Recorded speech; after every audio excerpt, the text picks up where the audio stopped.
Chapter 8. Decision. The mastery of procrastination. The seventh step toward riches.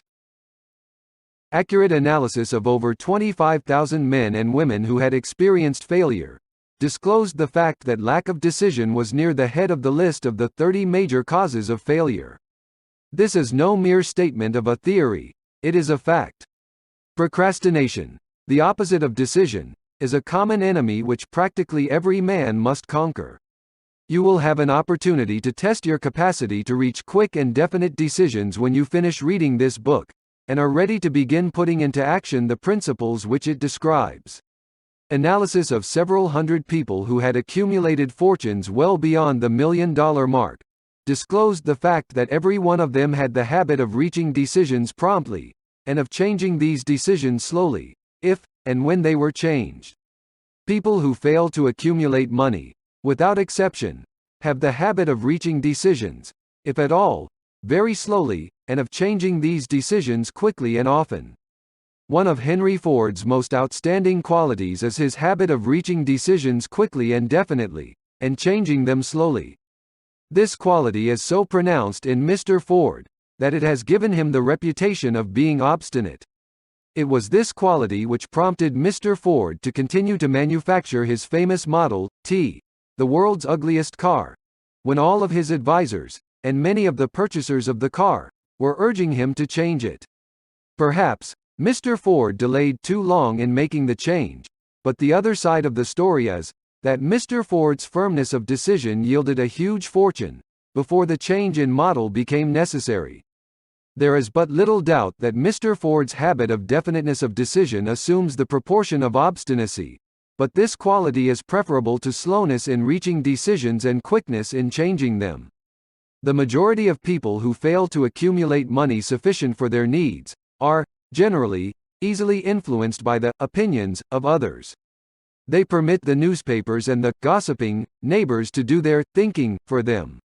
Opinions are the cheapest commodities on earth. Everyone has a flock of opinions ready to be wished upon anyone who will accept them. If you are influenced by opinions, when you reach decisions, you will not succeed in any undertaking, much less in that of transmuting your own desire into money.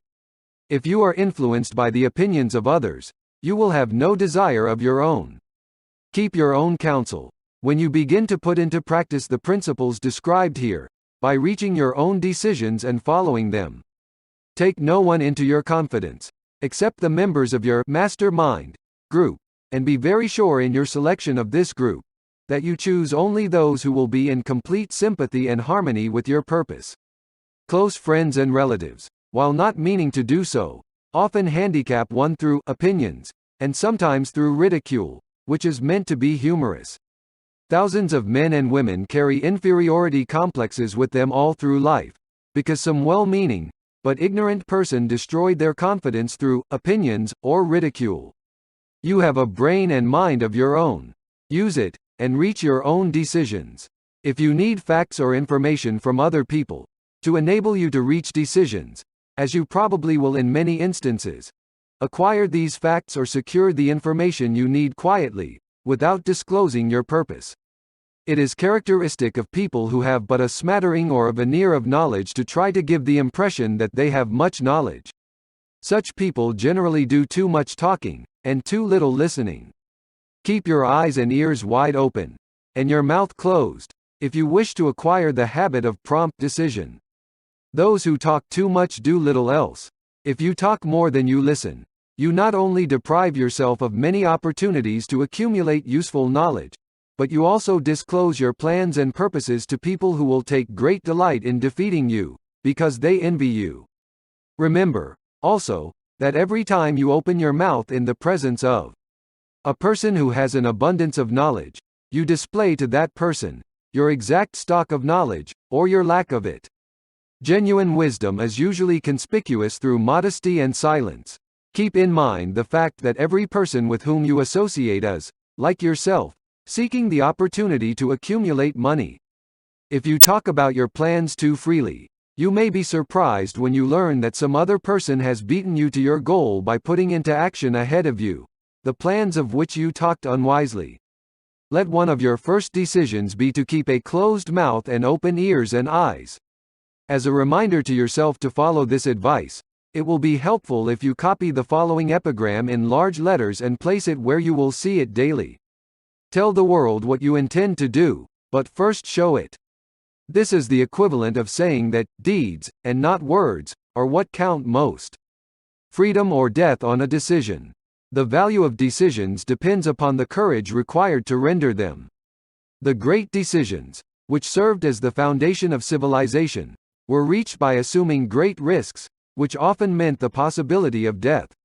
Lincoln's decision to issue his famous Proclamation of Emancipation, which gave freedom to the colored people of America, was rendered with full understanding that his act would turn thousands of friends and political supporters against him.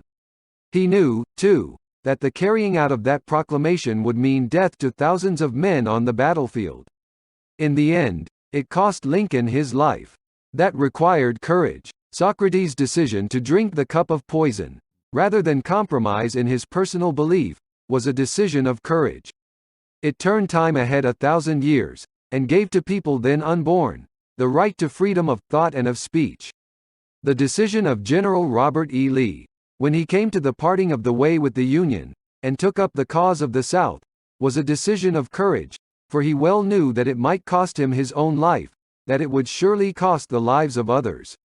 But, the greatest decision of all time, as far as any American citizen is concerned, was reached in Philadelphia, July 4, 1776, when 56 men signed their names to a document, which they well knew would bring freedom to all Americans, or leave every one of the 56 hanging from a gallows. You have heard of this famous document, but you may not have drawn from it the great lesson in personal achievement it so plainly taught. We all remember the date of this momentous decision, but few of us realize what courage that decision required. We remember our history, as it was taught. We remember dates, and the names of the men who fought. We remember Valley Forge, and Yorktown. We remember George Washington, and Lord Cornwallis. But we know little of the real forces back of these names, dates, and places. We know still less of that intangible power, which ensured us freedom long before Washington's armies reached Yorktown. We read the history of the Revolution, and falsely imagined that George Washington was the father of our country, that it was he who won our freedom, while the truth is, Washington was only an accessory after the fact, because victory for his armies had been ensured long before Lord Cornwallis surrendered. This is not intended to rob Washington of any of the glory he so richly merited. Its purpose, rather, is to give greater attention to the astounding power that was the real cause of his victory.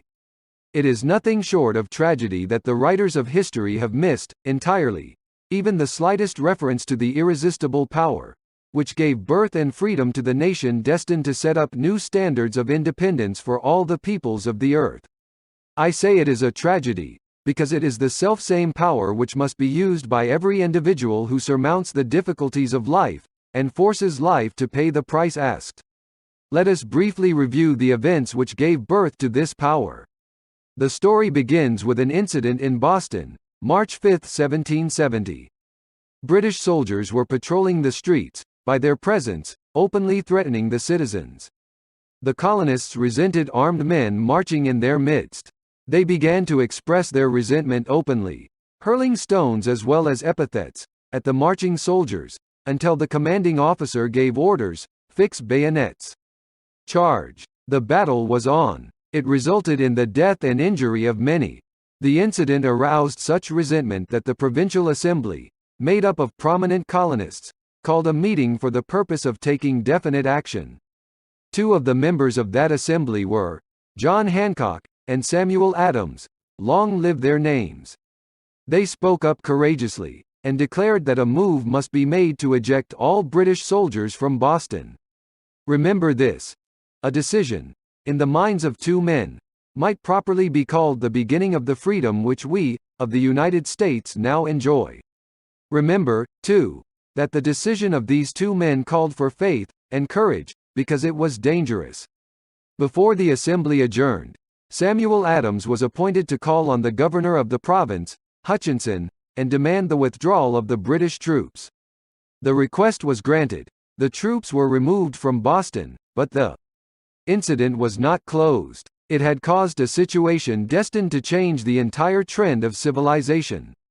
Strange, is it not, how the great changes, such as the American Revolution and the World War, often have their beginnings in circumstances which seem unimportant.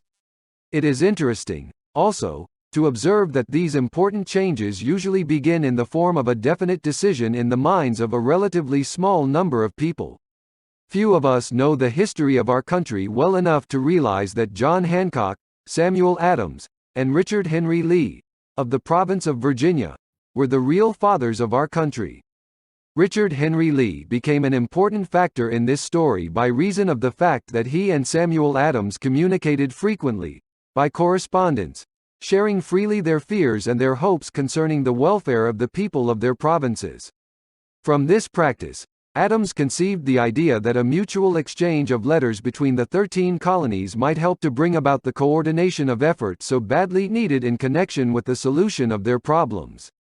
2 years after the clash with the soldiers in Boston, March 72, Adams presented this idea to the Assembly, in the form of a motion that a correspondence committee be established among the colonies, with definitely appointed correspondents in each colony, for the purpose of friendly cooperation for the betterment of the colonies of British America.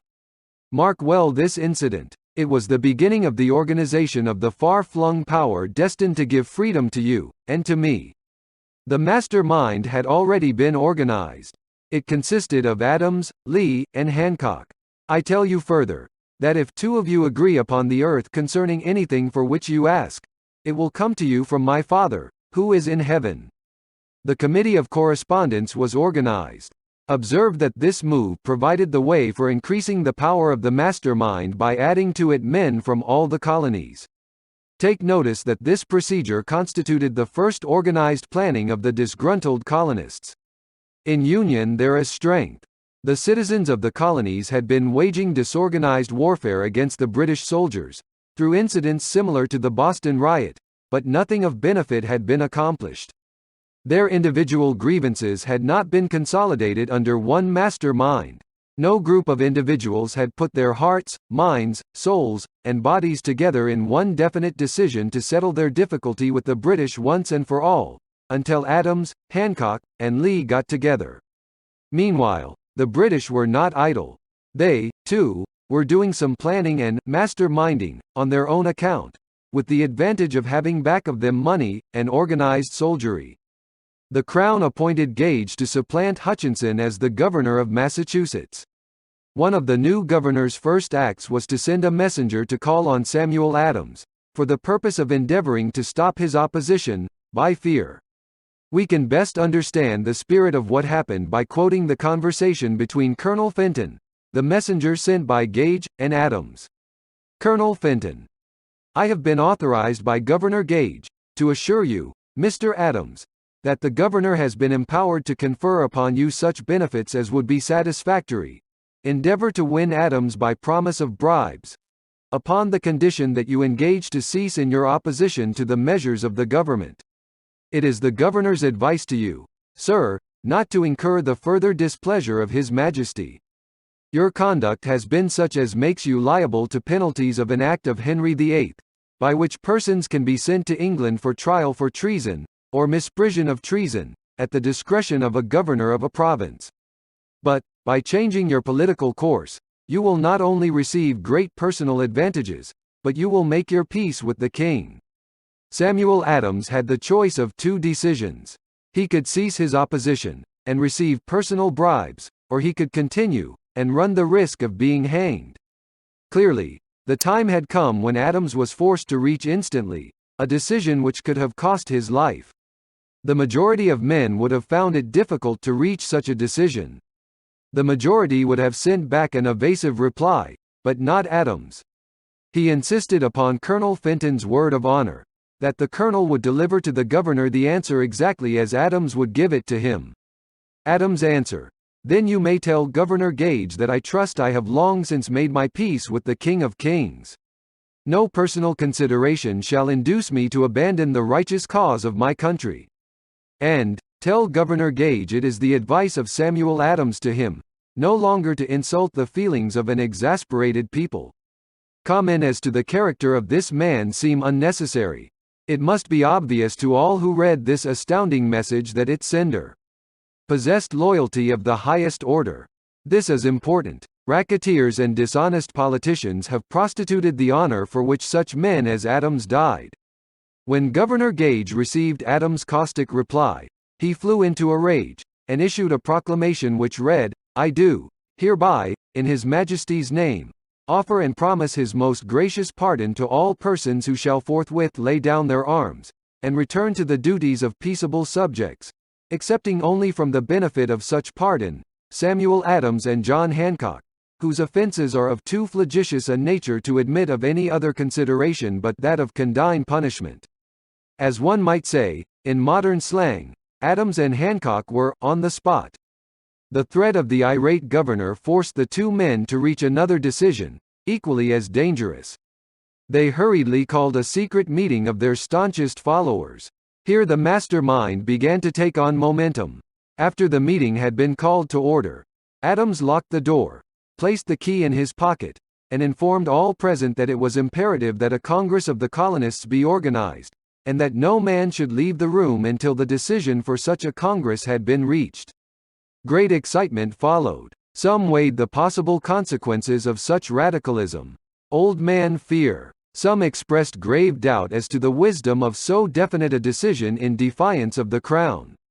Locked in that room were two men immune to fear, blind to the possibility of failure. Hancock and Adams. Through the influence of their minds, the others were induced to agree that, through the Correspondence Committee, arrangements should be made for a meeting of the First Continental Congress, to be held in Philadelphia, September 5, 1774. Remember this date. It is more important than July 4, 1776. If there had been no decision to hold a Continental Congress, there could have been no signing of the Declaration of Independence. Before the first meeting of the new Congress, another leader, in a different section of the country, was deep in the throes of publishing a summary view of the rights of British America. He was Thomas Jefferson, of the province of Virginia, whose relationship to Lord Dunmore, representative of the Crown in Virginia, was as strained as that of Hancock and Adams with their governor. Shortly after his famous Summary of Rights was published, Jefferson was informed that he was subject to prosecution for high treason against His Majesty's government. Inspired by the threat, one of Jefferson's colleagues, Patrick Henry, boldly spoke his mind, concluding his remarks with a sentence which shall remain forever a classic: "If this be treason, then make the most of it." It was such men as these who, without power, without authority, without military strength, without money, sat in solemn consideration of the destiny of the colonies, beginning at the opening of the First Continental Congress, and continuing at intervals for 2 years, until on June 7, 1776, Richard Henry Lee arose, addressed the chair, and to the startled assembly made this motion: "Gentlemen, I make the motion that these united colonies are, and of right ought to be free and independent states, that they be absolved from all allegiance to the British Crown, and that all political connection between them and the state of Great Britain is, and ought to be totally dissolved." Lee's astounding motion was discussed fervently, and at such length that he began to lose patience. Finally, after days of argument, he again took the floor, and declared, in a clear, firm voice, "Mr. President, we have discussed this issue for days. It is the only course for us to follow. Why, then, sir, do we longer delay? Why still deliberate? Let this happy day give birth to an American Republic. Let her arise, not to devastate and to conquer, but to re-establish the reign of peace and of law. The eyes of Europe are fixed upon us. She demands of us a living example of freedom, that may exhibit a contrast, in the felicity of the citizen, to the ever-increasing tyranny." Before his motion was finally voted upon, Lee was called back to Virginia, because of serious family illness, but before leaving, he placed his cause in the hands of his friend, Thomas Jefferson, who promised to fight until favorable action was taken. Shortly thereafter, the President of the Congress, Hancock, appointed Jefferson as chairman of a committee to draw up a Declaration of Independence.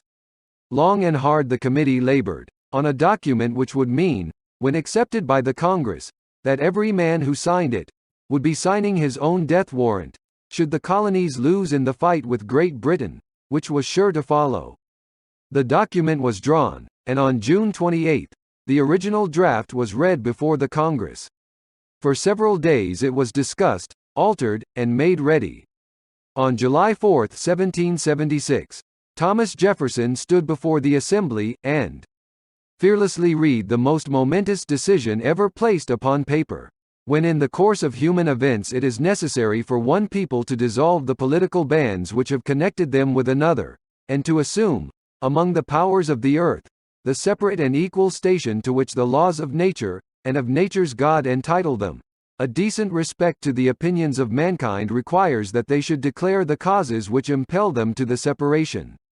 When Jefferson finished, the document was voted upon, accepted, and signed by the 56 men, every one staking his own life upon his decision to write his name. By that decision came into existence a nation destined to bring to mankind forever the privilege of making decisions. By decisions made in a similar spirit of faith, and only by such decisions, can men solve their personal problems, and win for themselves high estates of material and spiritual wealth. Let us not forget this. Analyze the events which led to the Declaration of Independence, and be convinced that this nation, which now holds a position of commanding respect and power among all nations of the world, was born of a decision created by a master mind, consisting of 56 men. Note well, the fact that it was their decision which ensured the success of Washington's armies, because the spirit of that decision was in the heart of every soldier who fought with him, and served as a spiritual power which recognizes no such thing as failure.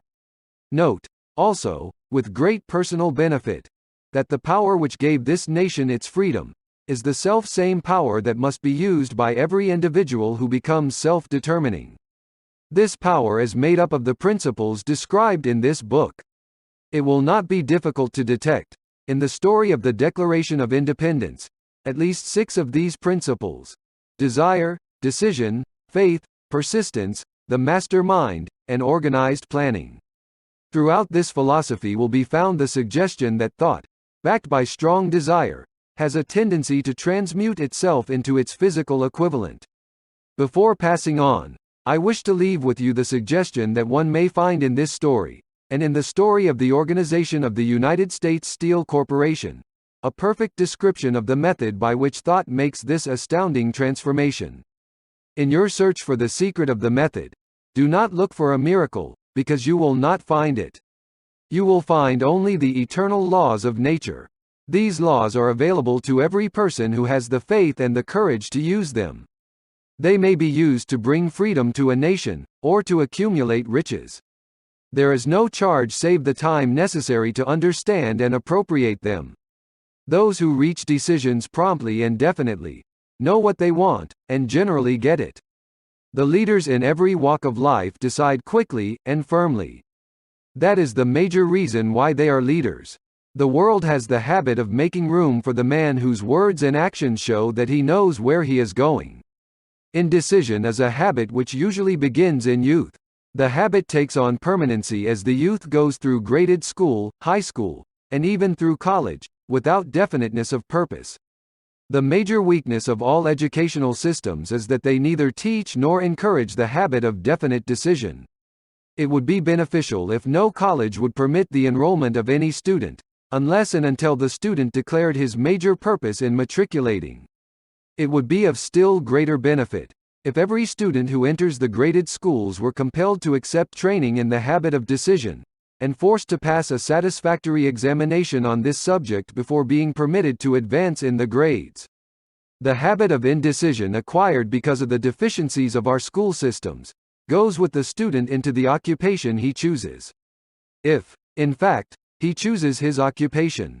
Generally, the youth just out of school seeks any job that can be found. He takes the first place he finds, because he has fallen into the habit of indecision. 98 out of every 100 people working for wages today are in the positions they hold, because they lacked the definiteness of decision to plan a definite position, and the knowledge of how to choose an employer. Definiteness of decision always requires courage, sometimes very great courage. The 56 men who signed the Declaration of Independence staked their lives on the decision to affix their signatures to that document.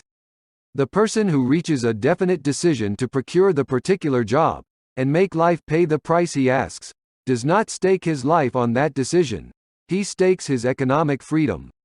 Financial independence, riches, desirable business and professional positions are not within reach of the person who neglects or refuses to expect, plan, and demand these things. The person who desires riches in the same spirit that Samuel Adams desired freedom for the colonies, is sure to accumulate wealth. In the chapter on organized planning, you will find complete instructions for marketing every type of personal services. You will find also detailed information on how to choose the employer you prefer, and the particular job you desire. These instructions will be of no value to you unless you definitely decide to organize them into a plan of action.